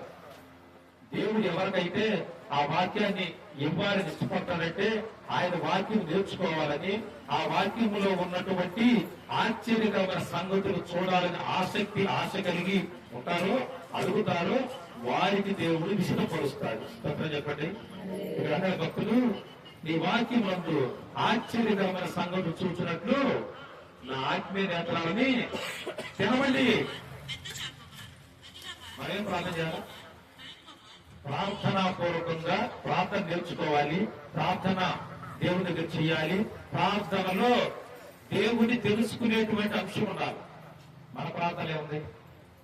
నేను రక్షించబడ్డ తర్వాత, దేవుని నన్ను కలుసుకున్నాక, దేవుని దగ్గర నేను ఒప్పుకొని ఆయనకు ఒక తీర్మానం చేసినాక ఒకటే ప్రార్థన. నాకు ప్రార్థన రాదు. మా పాస్టర్ గారి దగ్గరికి వెళ్ళి ఆయన ప్రార్థన ఎంత చేస్తాడు అన్న. ఆయన అక్కడికి బెదర్ చూసాడు. చూసి 1,50,000 మందికి ఆనింటే జనరల్ సెక్రటరీ నువ్వు ప్రార్థన రా. అమ్మా, చంద్రబాబు నాయుడు ప్రార్థన ఏం చేస్తారా? మన ముఖ్యమంత్రి ఆయన చేస్తాడు. ప్రార్థన అనేది దేవుడిచ్చే వరం. స్తోత్రం చెప్పండి. దేవుడిచ్చే వరం, దేవుడిచ్చే వరము ప్రార్థన. ప్రార్థన అందరూ చేయలేరు. మీ దగ్గర ఉన్నారు, మీరు ప్రార్థన చేయగలరు. ఆ ప్రార్థన రాని వాళ్ళు ఎంతో మంది ఉన్నారు. 10,000 మంది సంఘం చెప్పుకున్నారు కదా, ఆ 10,000 మంది సంఘంలో ప్రార్థన చేయాలంటే 5 తప్ప ఎవరు ప్రార్థన చేయరు. మీరున్న 10 మంది ప్రార్థన చేస్తున్నారు. ప్రార్థన దేవుడిచ్చే వరం. ప్రార్థన ద్వారా నేర్చుకోవాలి. ప్రార్థన ద్వారా ఏం నేర్చుకోవాలి? ఆ దేవుణ్ణి గురించి ప్రార్థన ద్వారా నేర్చుకోవాలి. మన ప్రార్థనలు ఏముంటుందంటే, ప్రార్థన మంగళం ఏం చేస్తారు అక్కడ. నేను సాక్షి చెప్తా ఆపాను కదా, మా పాస్టర్ గారు ప్రార్థన నేర్పించిందంటే వారిని జనరల్ ప్రార్థన రాదని నాకు రాదండి, తెలియదండి ఎట్లా ప్రార్థించాలి. మీతో ఎవరు మాట్లాడారో ఆయన అడుగుపోయాడు. అంత మాట్లాడింది ఎవరు? ఆయన అడుగుపోయాడు. అప్పుడు కోటాలు ఇట్లానే మా సంఘంలో కోటాలు జరుగుతాయి. ఆ కోటానికి వెళ్ళి నేను కూడా కొత్తగా రక్షించబడ్డాను. అప్పుడు 50 రోజులు అవుతుంది. ఒక సేవకుడు వచ్చాడు. ఆయన ప్రార్థన ఎట్లా చేయాలో వాక్యంలో ఒక మాట చెప్పాడు. ఏమని? ఒకరు తీసుకెళ్లి ఈతలాడట సముద్రంలో పడేశారట. వాడు ఏమవుతాడు? ఈతలాడు నెలలో పడితే ఎవడవుతాడు? కాపాడాడు అడుగుతాడా? చెప్పండి. ఒరే బాబు అమ్మా అయ్యా కాపాడినట్టాడు. అంతేనా? కాపాడినంటే దీని దేవతడు చచ్చేటప్పుడు అది మాట అవుతాడా? కేక పెడతాడు. ప్రార్థన ఏంటి?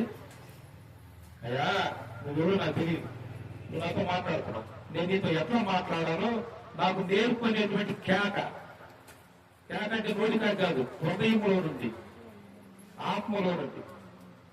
ఆయన చెప్పాడు, ఇంటికి వెళ్ళాను, నా రూమ్ తలుపేసుకున్నాను, 40 రోజులు ఒకటే మాట, నువ్వెవరో నాకు తెలియదు, నాతో మాట్లాడలేదు, నేను నీతో మాట్లాడడం తెలియదు, నాకు నేర్పు, ప్రార్థన నేర్పు, నీతో మాట్లాడడం నేర్పించు, నువ్వెవరు. 40 రోజులు కన్నీటితో మోకలతో సొంగపడతా నా రూమ్ లో కూర్చొని ఏడ్చానండి. ప్రార్థన రాదు. ఒకరోజు ఆ దేవుడు అన్నాడు, నాతో మాట్లాడటం ఎట్లా నేర్పిస్తాను నీకు అని. స్తోత్రం చెప్పండి.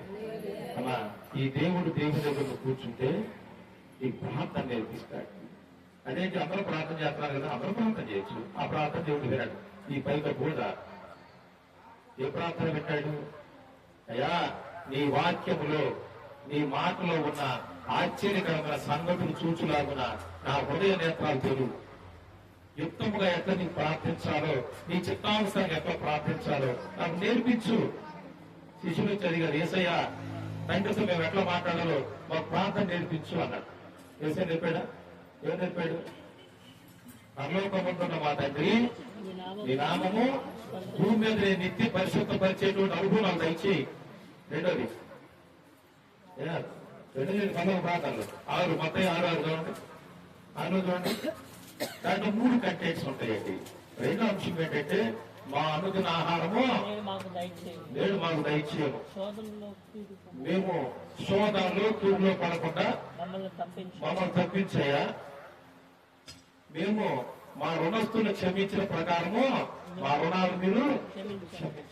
దీనికి ఎక్కడైనా ప్రభా అప్పులైన అప్పులు ఇచ్చు, మా ఆయన రోజు ప్రవేశపడతాడు, పదానికి ప్రార్థన మైకిస్తే వాళ్ళ ఆయన కొల్లక్షణాలని చదువుతుంది, వాళ్ళ ఇంట్లో ఉన్నటువంటి వ్యవహారాలని చదువుతుంది. ఇది ప్రార్థన కాదు. ప్రార్థన అంటే ఆ దేవుని తండ్రిని గణపరచాలి, స్తుతించాలి, ఆ దేవుని మీద ఆధారపడాలి, ఆయన యొక్క గుణలక్షణాలు జ్ఞానాన్ని నేర్చుకునేటువంటి అంశాన్ని నేర్పించని ప్రార్థించాలి. కీడు అపాయం భూమి మీద ఉంది ప్రభా, నీ వాక్యాన్ని జ్ఞానాన్ని పొందుకోకుండా దాని నుంచి తప్పించు. శోధనలో పడుతుంటాం, కొన్నిసార్లు కీడు వస్తుంటది, వాటిని తప్పించు. అనుదినము ఈ శరీరం బ్రతకాలి, ఆత్మ ఆహారం వాక్యం రావాలి నాకు, కాబట్టి అనుదినం ఆహారం నాకు ఇవ్వయ్యా. చాలా శ్రేష్టమైన మాట ఏంటంటే, నువ్వు నన్ను క్షమించావు, నేను చెప్పండి దేవుడిని, నాకు రుణం ఉన్న వాళ్ళు నేను క్షమిస్తున్నాను. మీ అత్తను క్షమించావా? మీ భర్తను క్షమించావా? మొట్టమొదటి చేతులు ఎవరు నీకు? భార్యకేమో భర్త, భర్తకేమో భార్య, తల్లిదండ్రులకేమో బిడ్డలు, కుటుంబ సభ్యులకేమో ఇంకో కుటుంబ వాళ్ళు. అమ్మా శత్రులు అంటే వస్తారు కొండలేదు. శత్రులు అంటే వస్తారా? నీ కొడుకే నీ శత్రువు. ఎందుకు? నీ మాట్లాడతావు. నువ్వు గట్టి మాట్లాడితే వాడు ఒప్పుకోడు. అంతేనా?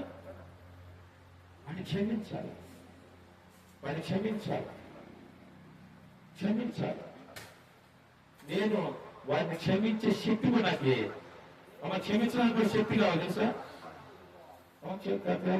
భర్త వచ్చాడు, సాయంత్రం తాగి వచ్చాడు, కొట్టాడు, ఆయన క్షమిస్తావా? క్షమించడానికి ఎంత వరకు కావాలా? కావాలేదా? శక్తి కావాలా? అడిగిస్తాడు. నువ్వు అడగాల. అడిగిపోతా అడిగావా? అమ్మా ప్రార్థన ద్వారా దేవుని గురించి నేర్చుకోవాలి. ప్రార్థన ద్వారా ఆయన వాక్యములు ఆశ్చర్యకరమైన సంగతులు చూచులాగున మన ఆత్మీయ నేత్రాలు తెరవమని దేవుణ్ణి అనగా మొట్టమొదటి సూత్రం ఏంటంటే దేవుని వాక్యాన్ని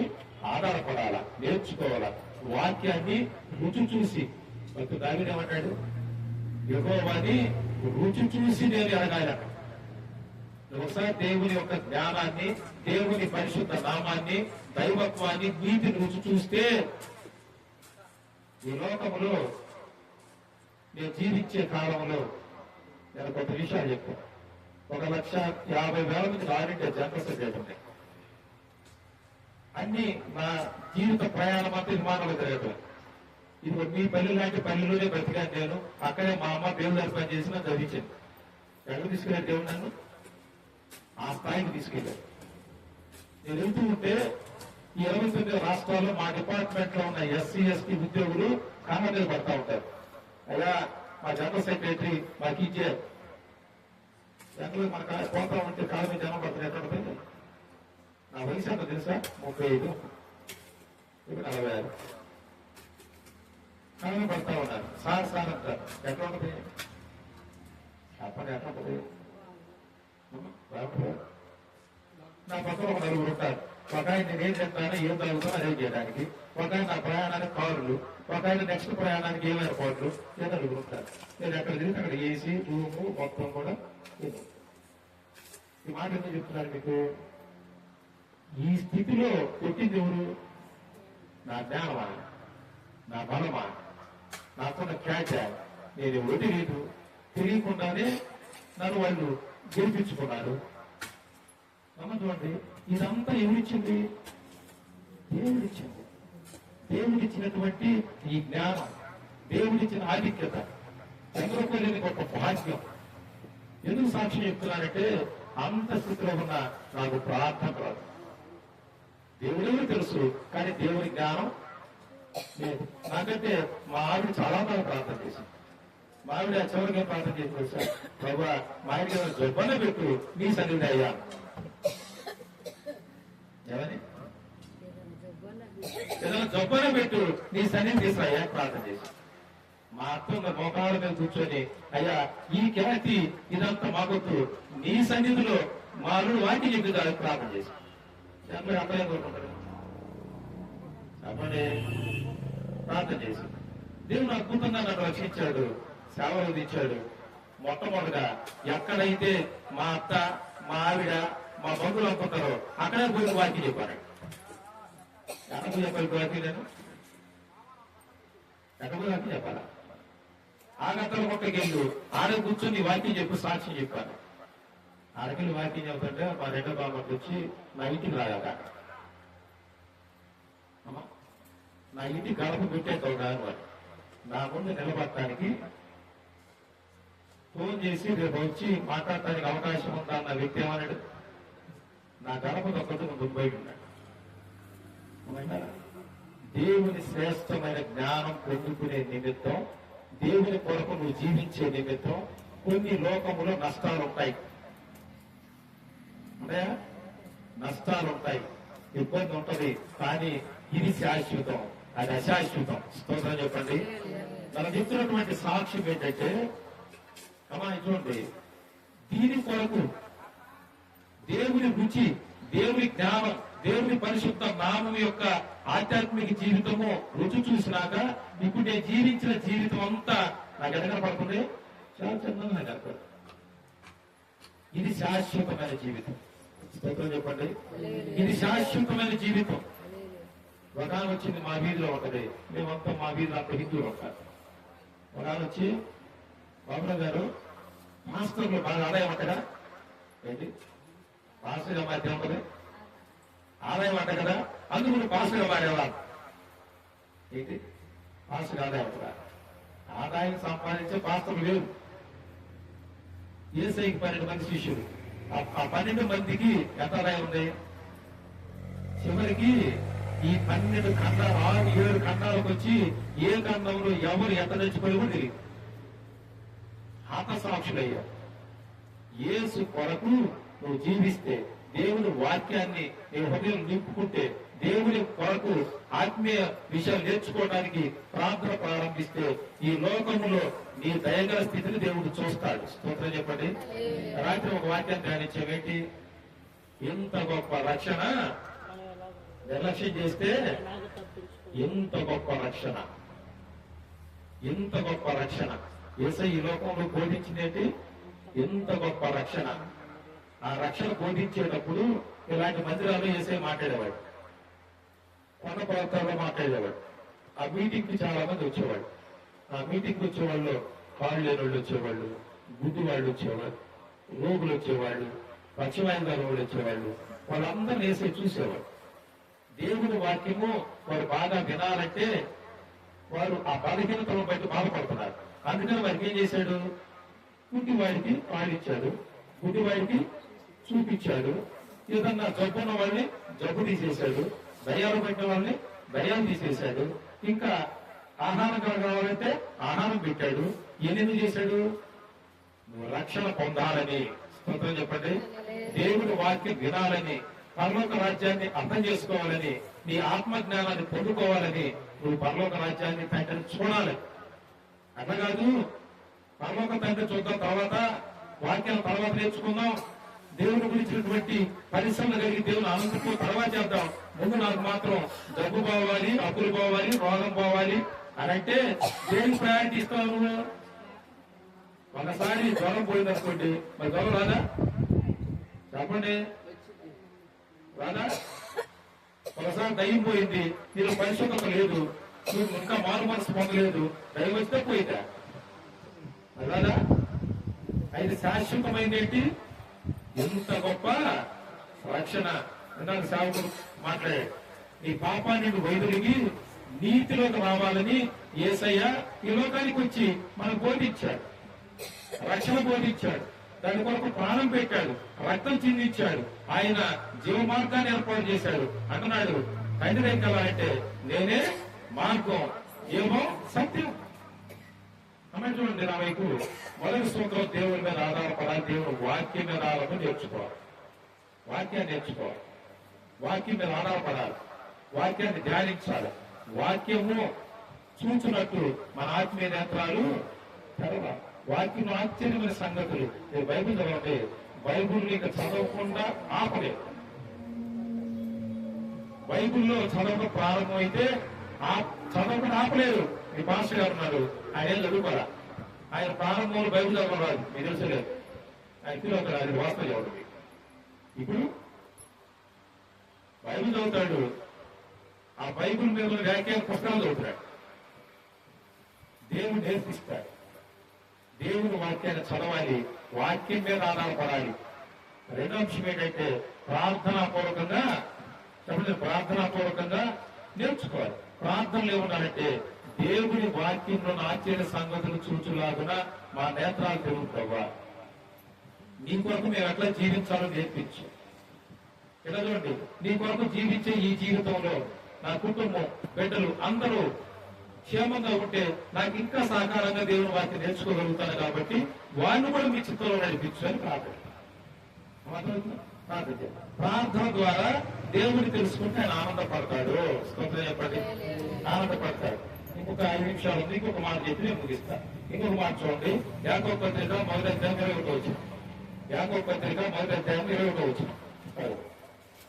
యాకోబు పత్రిక అందుచేత సమస్త కల్మషమును విరవీగుచున్న తత్వమును మాని లోపల నాటబడి లోపల నాటబడి ఆత్మలను రక్షించు శక్తి గల వాక్యమును సాత్వికముతో అంగీకరించండి. వాక్యమును, ఆత్మను రక్షించడానికి శక్తి కలిగిన వాక్యమును ఎట్లా అంగీకరించాలా? సాత్వికముతో. సాత్వికం అంటే ఏంటి? సాత్వికులు ధన్యులు వారు. కాబట్టి ఏం చెప్తారు? ధన్యులు చెప్పు. సాత్వికులు ధన్యులు వారు భూలోకాన్ని స్వతంత్రించుకుంటారు.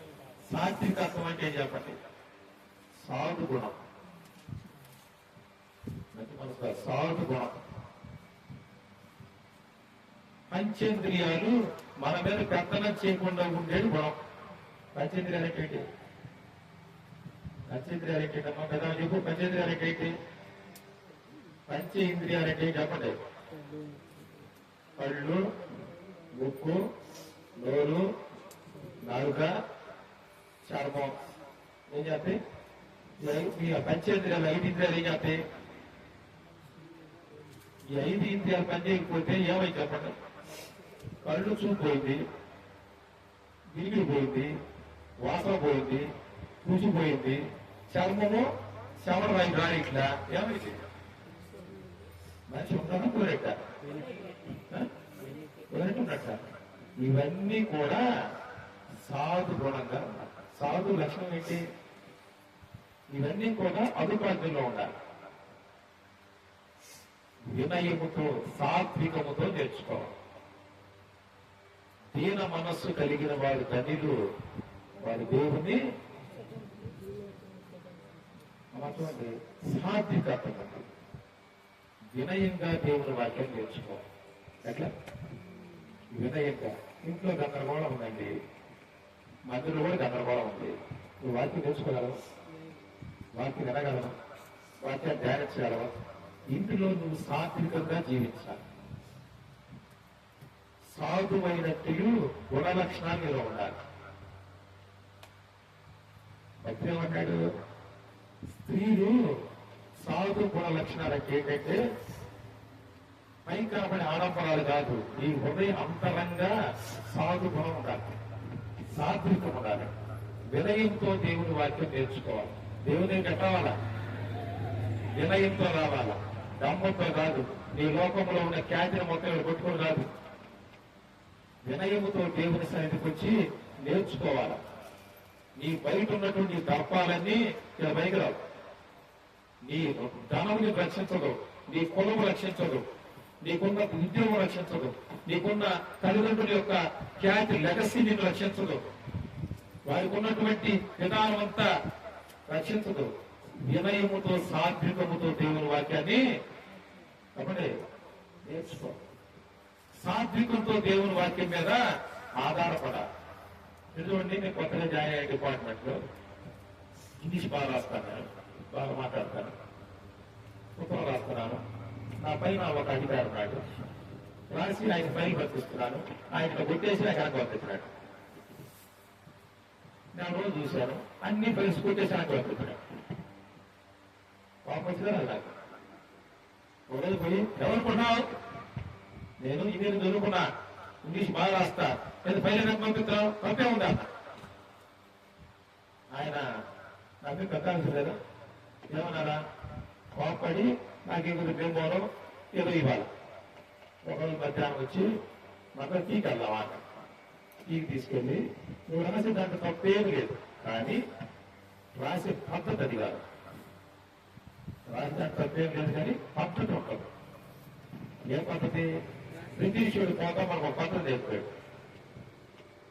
ఏ పద్ధతి నేర్పాడు? ఎవరికి మొత్తం రాసేటప్పుడు ఇప్పుడు కలెక్టర్ ఉన్నాడండి, ఎంఆర్ఓ ఉన్నాడండి, మీకు పట్టాలు ఇవ్వలేదు. ఎంఆర్ఓ ఎదురుపోయి నువ్వు తిరిగితే మనిషిని చెప్పొచ్చు. పేపర్ రాసేటప్పుడు, అయ్యా నేను సంవత్సరాలు ఎవరున్నావు, ఎవరు ఉందో ఎలా చెప్పు, అయ్యా నేను సంవత్సరాలు ఎవరున్నావు, మా పరిస్థితి ఉంది, ఒక పట్టా కావాలి అని రాస్తావు. 4 సార్లు వచ్చాను, ఏమైనా రాస్తావా? నేనేం రాశాను? ఆయన ఏం చెబుతున్నాడు? అయ్యా మన దగ్గరికి వచ్చే కష్టమల్లు మనకు దేవుడు, దేవుని ఉత్తరా కడతాను. దేవుడా నువ్వు అంటవా? అయ్యా కనికరించు, మా ఊరికి ఒకసారి తిరుగు అని రాయాలి అని సంవత్సరం పాటు నాకు నేర్పించాడు. స్తోత్రం చెప్పండి. నేను ఆయన దగ్గర నేర్చుకున్నాను. ఆయన దగ్గర నేర్చుకున్నటువంటి ఆ సంవత్సరం యొక్క ఆ మెలుకులు 1,50,000 మంది ఆల్ ఇండియా జనరల్ సెక్రటరీ నిలబెట్టిందండి. స్తోత్రం చెప్పండి. చూడండి, నేను మీకు వాక్యం చెప్పాను, కూర్చున్నా. ఒక ఫోన్ చేసింది, ఇప్పుడు కోర్టు ఆర్డర్ ఇచ్చింది, నా జీతము నా పెన్షన్ ఆపే ఉంది, నాకు జ్ఞానం మార్గం కనపడలా, నువ్వు వేడున్నావని ఫోన్ చేసింది. అమ్మాయి ఇక్కడ వాక్యం చెప్పేదో కూర్చున్నావమ్మా, నువ్వు అర్జెంట్గా వస్తే కానీ నేను ఈ నెల రిటైర్ అవ్వాలి, నాకు మొత్తం ఆగిపోతున్నాయి, ఆ కోర్టు చేసి ఆర్డర్ ఇచ్చారు, ఇప్పుడు నాకు ఉత్తరం రాసి పెట్టాలి. ఈ జ్ఞానం ఎవరు నేర్పాడు? ఈ మెరుగు నేర్పాడు?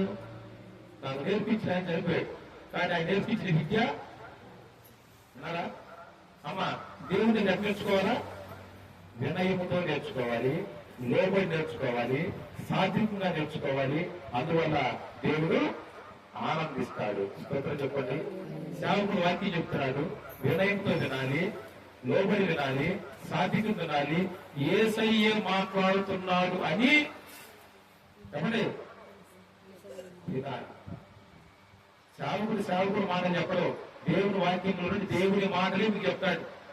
దేవుడే మాట్లాడుతున్నాడు. వినయంతో వినాలి. సంఘాన్ని వినయంతో కట్టుకోవాలి, కుటుంబాన్ని వినయంతో కట్టుకోవాలి. వినయములో సాత్వికంలో లోబడి మనం ఉండాలి. అప్పుడే పరమ తండ్రి ఆనందిస్తాడు. స్తోత్రం చెప్పండి. ఒక చిన్న కథ చెప్పి మీకు నేను ముగిస్తున్నాను. నిన్న ఒక ప్రాంతానికి వెళ్ళాను. ఒక పాస్టర్ గారు వస్తా ఉన్నాడు. పాస్టర్ గారి పక్కన 6 అడుగులు ఎత్తు ఒక అతను ఉన్నాడు. గట్టిగా ఉన్నాడు, దేశాలు కూర్చున్నాడు. ఇద్దరు కలిసి వస్తున్నారు. ఈయన ఎవరంటే నా అసిస్టెంట్ అన్నాడు పాస్టర్. పాస్టర్ ఏమో ఆయన అసిస్టెంట్ లాగా ఉన్నాడు. ఈ పాస్టర్ ఏం చెబుతాడు, నా అసిస్టెంట్ అన్నాడు. ఈయన చూస్తే పెద్ద రౌడీ లాగా ఉన్నాడు, వేసదారిన. పాస్టర్ గారు బ్యాగ్ పట్టుకొని వస్తున్నాడు. నాకు ఎందుకు డౌట్ వచ్చి అంత అయిపోయినాక రోజు కూర్చోబెట్టి, నువ్వే ఆయనకి శిష్యుడు కొన్నావు, అసిస్టెంట్ కొన్నావు, ఆయన నీకు అసిస్టెంట్ కొన్నాడు, ఏందయా? అప్పుడు చెప్పాడు, ఆయన మా గ్రామంలో 7 మటలు చేశాడండి. 7 మటలు చేశాడు. 14 ఛార్జ్షీట్లు ఉన్నాయి ఆయన మీద. ఆయన పక్కాగా హిందూ కులం కూడా పెద్ద కులం. అసలు ఏసయ్య మాటలన్నా వాడు చంపేస్తాడనేవాడు. చర్చి ఆ ప్రాంతంలో పెడితే నరికేస్తా ఉన్నాడు. నన్ను కూడా ముందు నరకపోయి చొక్కా కూడా కొట్టుకున్నాడు. 2 సార్లు కొట్టాడయ్యా, అన్నారా? కొట్టాడు. అసలు ఆయన వస్తున్నాడంటే ఆ ప్రాంతం దేవుడు కనపడం, పక్క నీరస కనపడలేదు, భాష కనపడరా అంటాడు అన్నాడండి. ఒకరోజు నేను ఇంట్లో పడుతూ ఉన్నాను. ఆ సంవత్సరం సండే స్కూల్ పెట్టాము. సండే స్కూల్కి పిల్లలతో పాటు వాళ్ళ 3 సంవత్సరాల పాప కూడా వచ్చింది. పిల్లలతో పాటు పడుకుంటున్నా కూర్చుంది. సండే స్కూల్లో టీచర్లు బోధించారు. ఆ బోధ వింది, ఇంటికి వెళ్ళిపోయింది. వాళ్ళ అమ్మ వంట చేస్తుంటే చేతికి ఆ పెళ్లి గాలి దెబ్బలింది. ఆమె పువ్వు అనుకుంటా పడుకున్నాడు. ఆ పిల్లల్ని పువ్వు అనుకుంటే ఆ నుంచి ఆ చేతి మీద ఈ చిన్న చేయి పెట్టి ప్రార్థన చేసినట్టు, ఏమైనా చేసాయా ప్రార్థన ఎట్టామంట కదా, ఇది మా అమ్మకి దెబ్బలింది, ఆమె చాలా బాధపడుతుంది, నువ్వు దేవుడు కదా, దీన్ని మార్పించు ప్రభా అని ప్రార్థన చేశాను. 3 ఏళ్ళు ప్రార్థన చేస్తే ప్రార్థన చేశాను. ఈయనప్పుడే బయట నుంచి వచ్చాడు. ఏం ప్రార్థన అన్నాడు? ఎవరు నేర్పడి ప్రార్థన నీకు, అది ఏమపోయిన అన్నాడు. ఆయన ఊరికి పోతా ఉండి ఈ తల్లి లేచి ఆ దెబ్బ కూడా పక్కన పెట్టి నిలబడతాడు ఇద్దరుని తీసుకెళ్లి వంటంలో పోయి ఆ పాపని ఏమో ఎవరు నేర్పంటే పక్క అమ్మాయితో పాటు నేను కూడా వెళ్ళాను. ఆ సండే స్కూల్ టీచరు ఏ కష్టం వచ్చినా ఏసయ్యా వింటాడమ్మా అని ఒక ప్రార్థన చేయడం నేర్పింది అని చెప్తున్నాను. ఈ మాటలు తల్లి కూతురు మాట్లాడుకున్న మాటలు ఆయన ఎక్కడున్నాడు రూలు. ఆ మరుసటి రోజే ఆ 14 ఛార్జ్షీట్లు ఉన్న వ్యక్తికి ఆ జిల్లా కోర్టులో ఆడే శిక్ష ఖరారు చేయబోతున్నారు. 8 మంది ఆ 7 మాటల్లో ముద్దాయి. ఎంత ఒక ప్రార్థన చేశాడు. ప్రార్థనలు కాదు, మనసులో అనుకున్నాడు, నా బిడ్డ ఆ మాటలు హృదయంలో పెట్టుకుంది. యేసయ్య మా అమ్మకి బాధ ఉంది, వినిపించు అని ప్రార్థన చేస్తుంది. నువ్వు నిజంగా దేవుడు అయితే, నిజంగా నువ్వే దేవుడు అయితే, నువ్వు ఒక్కడవే దేవుడు అయితే నాకు శిక్ష పడకుండా నన్ను తప్పించు. నా జీవితాంతం నీవే దేవుడుగా నీ నామాన్ని ప్రకటిస్తూ నీ సేవకునికి నేను సేవ చేస్తూ ముందుకు సాగుతానని తీర్మానం చేసుకున్నాను. తీర్పు చదువుతా ఉన్నాడు జడ్జి. మొదటి 9 మరణశిక్ష వేశాడు. చివరి 9 విడిపించాడు. ఈయన 5వ పుట్ట. ఎంతమంది మరణశిక్ష వేశాడు? 5వ వ్యక్తి ఎవరు? ఇతన్ని తప్పించాడు. స్తోత్రం చెప్పండి. ఆ రోజు నుండి అతను యేసయ్య నామాన్ని మోయడానికి ప్రారంభించాడు. స్తోత్రం చెప్పండి. యేసయ్య నామాన్ని యేసయ్య కొరకు, యేసయ్యనే నేను తెలుసుకోవాలని తన జీవితాన్ని ప్రారంభించాడు. ఆయన చూసి పారిపోయే పాస్టర్ గారికి దేవైపోయాడు. ఆయన పాస్టర్ గారిని చూస్తే అందరూ దండ పెడతారట. ఆయన అనుకుంటా దాని పెడతారని ఇది పెడతా ఉంటారట. ఇప్పుడు అసిస్టెంట్ ఎవరు పాస్టర్ గారికి? చెప్పండి. ఆ గ్రామంలో ఆ పట్టణంలో ఎస్టేట్ ఊరు బస్సు కలిపి పాస్ గారు ఎవరికాడు పక్కన ఉంటే జాగ్రత్త అమ్మా, పాస్ గారు బ్యాగ్ మూసుకుని వెళ్తారు, ఆయన సాక్ష్యం అదండి అన్నాడు. స్తోత్రం చెప్పండి. అమ్మా, నీ ప్రార్థన సాత్వికతో నువ్వు చేసే ప్రార్థన, హృదయ అంతరంగం నుంచి నువ్వు చేసే ప్రార్థన మన కుటుంబాన్ని మార్చింది. స్తోత్రం చెప్పండి. మన కుటుంబాన్ని మార్చింది. యేసయ్య ఆనందిస్తాడు. తల తెచ్చిన ప్రార్థన చేద్దాం.